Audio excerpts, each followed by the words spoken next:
Welcome to the channel, everybody. I am Aesop Grimm, and this is another intro video for the series The Forest. This is like my third try at it, actually.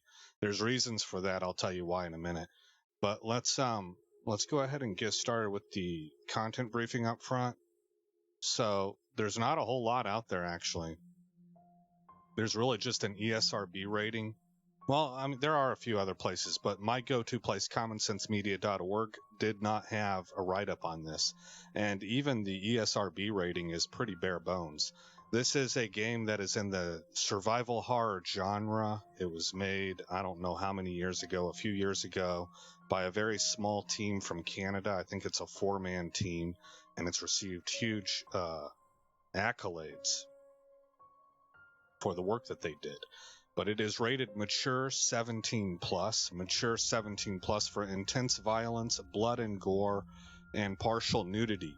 These content briefings are for parents and for those who need to provide self-care. If you have past trauma in your life or something like that, you have trigger points or whatever, I don't ever want you to get blindsided by content on my channel.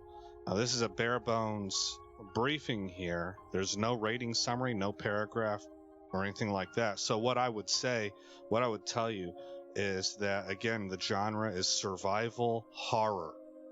And the premise is that you and your son are on a plane ride that runs into some trouble and crash lands on an island.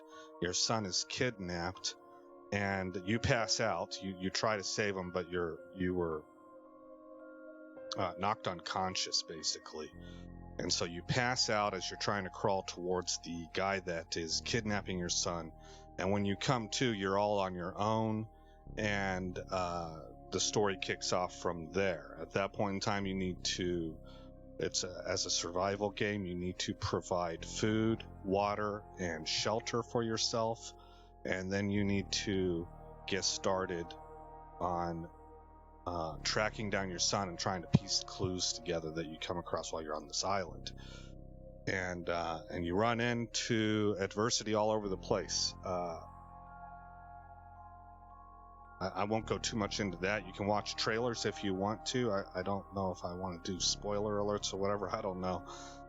I have no idea what the right thing to do there is. The game's been out for a while. Most people know what it is, but anyway, you run into a lot of adversity, and there's some surprises and some deep dark secrets apparently on this island. I don't know a whole lot about it from there, so that's going to segue us into what's going on. I first started this out with the idea of having it be a new player experience. I still honestly believe it is a new player experience, but I was going to try and make it like brand spanking new. And maybe a little bit because of my own personality, or maybe a little bit because I'm not familiar with the genre, but it just wasn't working out. I didn't know enough of what I was doing to be able to reliably put a series together, and I've been trying for about a week. I bought this game last Friday. I'm recording it on a Friday. I'm recording it on February 4th. And I bought it last Friday for $20. So why did I get it to begin with? Well, my nephew has given it rave reviews. That intrigued me enough to look at the sequel, Sons of the Forest, which is made with the very famous now and impressive Unreal Engine 5. It's set to come out February 23rd. And I thought, I'm not very experienced with this genre. I don't know if I want to jump into Sons of the Forest and spend the new game price up front. What if I just dropped the $20 on the original The Forest? It got a whole bunch of good reviews. I went and looked them up. The AI of the enemies is supposed to be pretty impressive. The building menu and interface is quite good. The survival aspects are good balance between realistic and fun, and those are the kinds of things that the game's been lauded for. So I went ahead and got it, and I jumped in and I started to learn how to build. I have really learned the most about the beach area, and that is where we will end up going but you'll hear it in the first video. I am planning on starting with whatever landing place we get and, what's nearby. It just so happens that where we land, I am close to the beach. So it's because I'm most familiar with that. That's where I go. And I'm planning on building a yacht base. I'm actually in progress with doing that right now.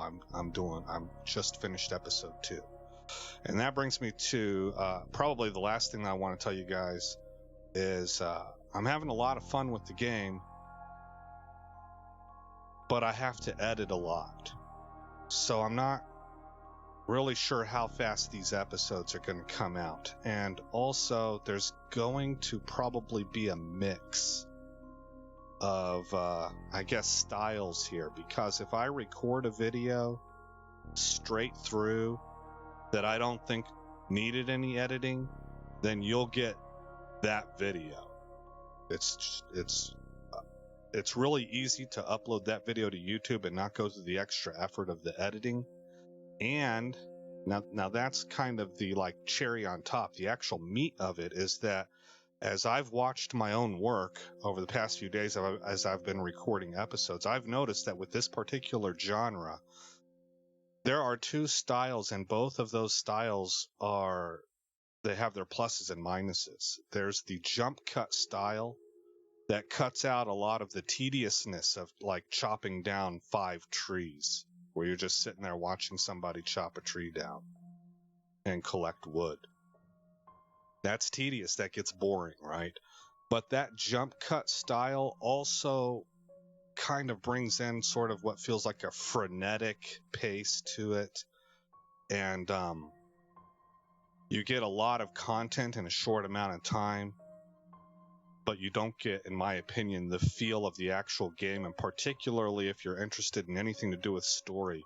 And that's where what I would call long form reigns supreme. You're able to get, now this is my opinion, this is what I'm seeing, you're able to get the rhythm of the story, the immersion. You really sink into it. And on my channel, I try to make videos that are sort of designed to play in the background. I try to keep my voice calm. And they're designed with the idea in mind that you're playing in the background as you do other things, and you work or you watch your kids or whatever it is. And so for that, long form is actually a little bit better.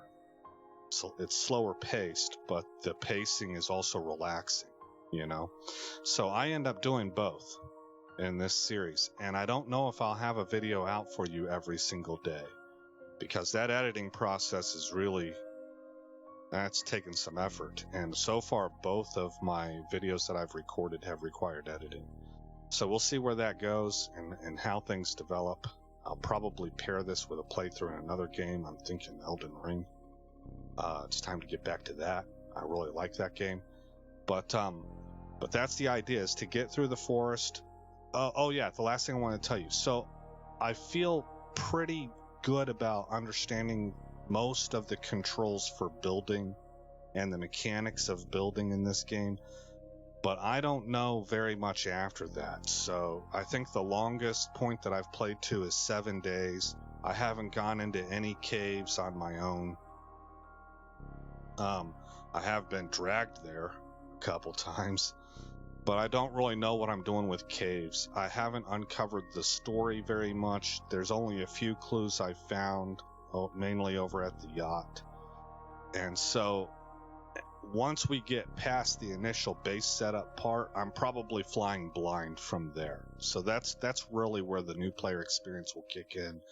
But I am playing this with the intent of finding out, do I want to invest in Sons of the Forest? By the time I'm finished with this series, I figure Sons of the Forest will be at least part of the way through its early access period, and there will be a lot of reviews up, and I'll be able, between playing this game and watching the reviews of Sons of the Forest, I'll probably have a really good idea as to whether or not I want to buy this game right now, wait for it to go on sale, or just move to another genre because it wasn't my thing.